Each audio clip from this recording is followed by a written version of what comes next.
Olá, amigos, Espírito da Verdade, capítulo 33, Página do Caminho. Este capítulo se refere ao capítulo 10, Bem-aventurados os misericordiosos, e ao item 5, que é da reconciliação com os adversários.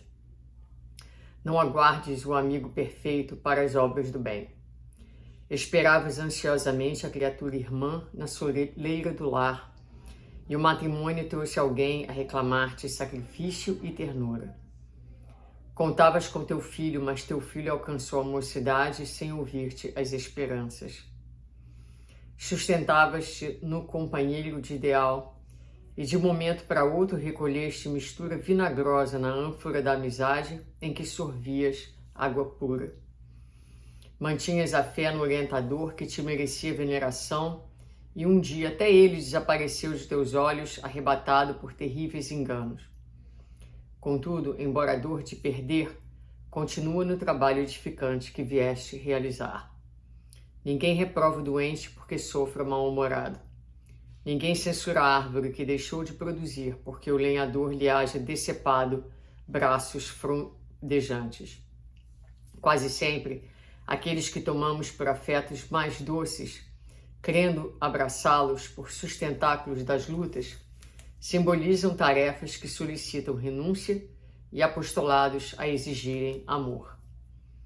Não importa o gelo da indiferença nem o bramido da incompreensão se buscamos servir.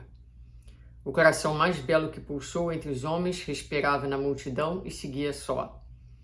Possuía legiões de espíritos angélicos e aproveitou o concurso de amigos frágeis que o abandonaram na hora extrema. Ajudava a todos e chorou sem ninguém. Mas ao carregar a cruz no Monte Áspero, ensinou-nos que as asas da imortalidade podem ser extraídas do fardo de aflição e que no território moral do bem, alma alguma caminha solitária, porque vive tranquila na presença de Deus. Essa mensagem é de Albino Teixeira. Interessante porque as pessoas às vezes perguntam, fazem colocações, que fazer com o familiar difícil, que fazer com a pessoa que não me entende, que fazer com aqueles que não acompanham as minhas aspirações, o meu trabalho, o meu estilo de vida atual. E muitas vezes nós esperamos encontrar nestes que estão mais perto de nós este sustentáculo, esta parceria nos nossos projetos de vida, principalmente no que tange a área da espiritualidade, do serviço que já nos propomos a fazer. E com frequência, são exatamente estes com quem a gente contava que darão as costas, que se ausentarão, que seguirão por caminhos diversos.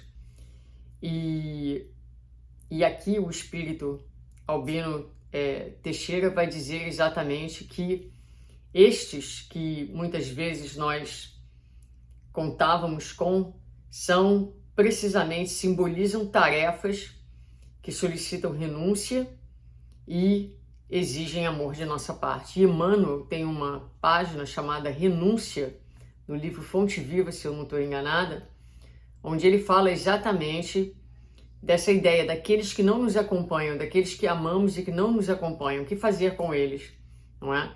E aí a gente se refere à passagem de Jesus, quando ele diz da necessidade de abandonar pai, abandonar mãe, primo, né? E para seguir com ele.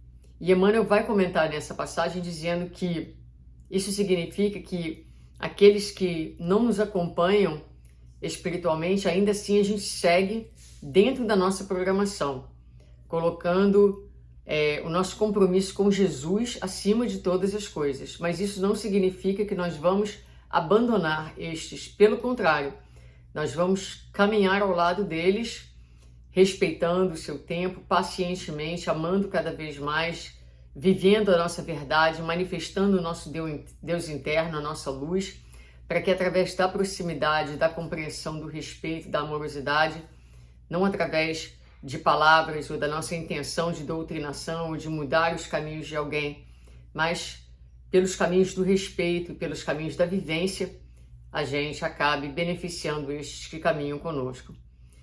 E ele lembra, né, da figura de Jesus como uma referência importante.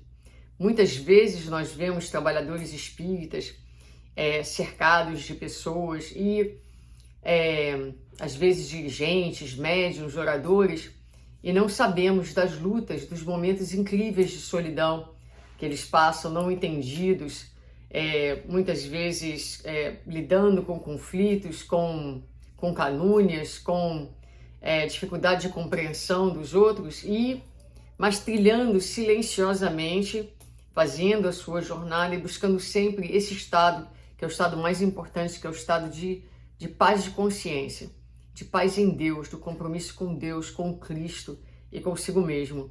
Então ele lembra que Jesus, né, que tinha toda uma região de anjos que podiam acompanhá-lo, ele segue, ele busca a fragilidade dos companheiros humanos que o abandonam exatamente no momento da hora extrema. Ele chora sozinho, mas ele vai mostrar, né, carregando a cruz, ele vai ensinar que as asas da imortalidade podem ser extraídas do fardo de aflição, ou seja, as lutas bem toleradas, as lutas que nós passamos com aceitação, fazendo a nossa parte, procurando cumprir a lei de Deus, o amar a todas as criaturas dentro do melhor que podemos amar e oferecer, não é? É exatamente essa resistência ao mal, é exatamente essa fidelidade ao bem, o cumprimento do nosso dever, sem querer violentar consciência alguma, sem querer impor a nossa agenda, não é? Tolerando muitas vezes essas horas de aparente solidão, nesse trabalhar, nessa luta íntima, nesse processo às vezes doloroso que a gente vai ampliando as nossas asas, as asas da imortalidade, as asas que permitirão o voo amanhã ou depois, acima da materialidade do mundo, acima dos sofrimentos do mundo, para regiões onde prevalece mais paz e mais luz. Então, lembrando sempre que, apesar de estarmos na solidão no mundo, nunca estamos abandonados por Deus. Pelo contrário, estamos sozinhos, mas sempre na sua presença, sempre no seu amor, sempre acolhidos pela fonte da vida. Que esta ideia nos fortifique no início de mais um dia, de mais uma semana, para que perseveremos confiantes, esperançosos e fortes em nossos propósitos.